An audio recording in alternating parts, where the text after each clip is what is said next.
जब तक रसूलुल्लाह सल्लल्लाहु अलैहि वसल्लम मक्का में थे तो कभी भी किसी भी वाक़ये में यहूदियों का जिक्र नहीं आया, लेकिन जब रसूलुल्लाह मदीना गए तो वहाँ पे पहले से ही बहुत सारे यहूदी आबाद थे। सवाल ये है कि मदीना में इतने सारे यहूदी आए कहाँ से, क्योंकि यहूदियों को 1000 साल पहले ही पता था कि बहुत जल्द मदीना में या उसके आसपास एक पैगंबर आने वाला है। आज से तकरीबन 70 साल पहले 3 अरबी शेपर्स फ़लस्तीन के पहाड़ों में ऐसे ही घूम रहे थे कि अचानक उन्हें दूर से एक पहाड़ में एक गार, एक केव दिखा।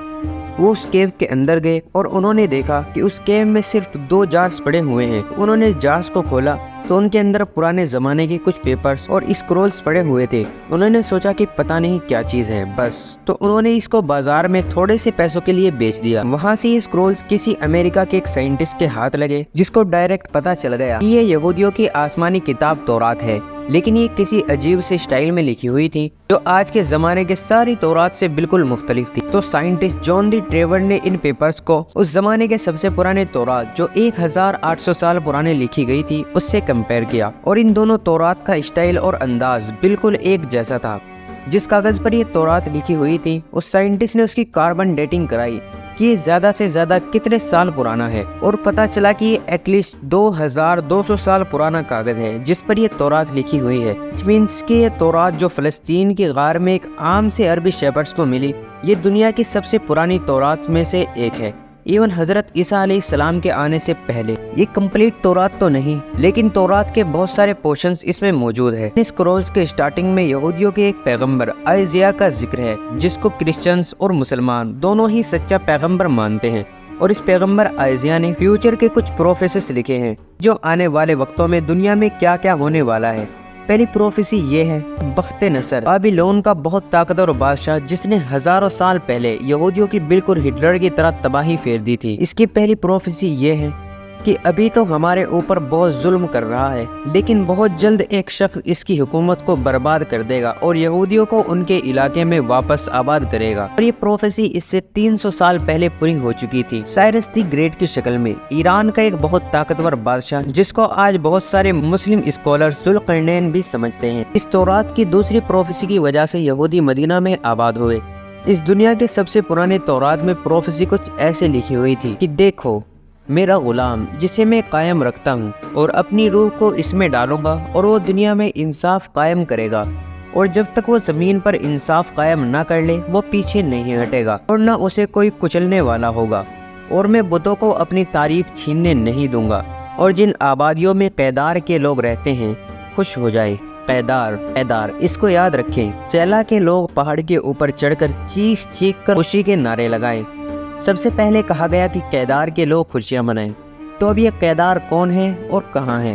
कैदार इब्राहीम अलैहिस्सलाम के बेटे इस्माइल अलैहिस्सलाम के दूसरे बेटे का नाम है, और इस कैदार के बच्चों ने अरब में एक बहुत बड़ी सल्तनत कायम की थी।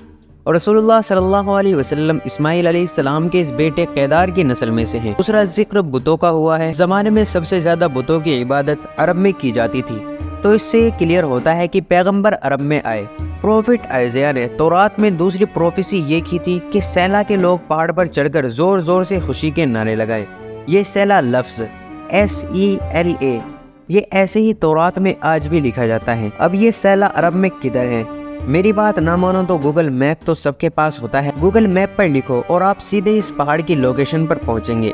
ये पहाड़ आज भी मदीना में है, और सिर्फ मदीना में ही नहीं बल्कि मस्जिद नबवी का सबसे नजदीक पहाड़ यही सैला पहाड़ है। मस्जिद नबवी से ये पहाड़ सिर्फ 500 मीटर दूर है, किलोमीटर नहीं सिर्फ मीटर। तो रात में सैला के लोगों को कहा गया है कि पहाड़ पर चढ़ो और खुशी के नारे लगाओ, क्योंकि तुम्हारे पास एक ऐसा शख्स आने वाला है कि जो पूरी दुनिया में इंसाफ करेगा।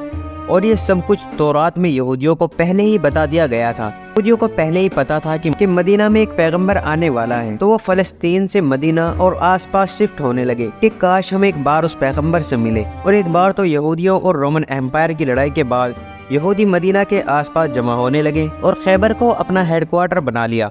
मदीना में यहूदी बढ़ने लगे और अरबियों और यहूदियों की लड़ाइयाँ होनी शुरू हो गई। और यहूदी बार बार कहते थे कि अब जो तुम्हें करना है कर लो, लेकिन जब हमारा पैगंबर आएगा ना तो हम तुमको देख लेंगे। मदीना वाले डरते थे कि कहीं इनका पैगंबर सच में आके हमें ख़त्म ना कर दे। मदीना वालों को भी यकीन हो गया था कि बहुत जल्द एक पैगंबर आने वाला है।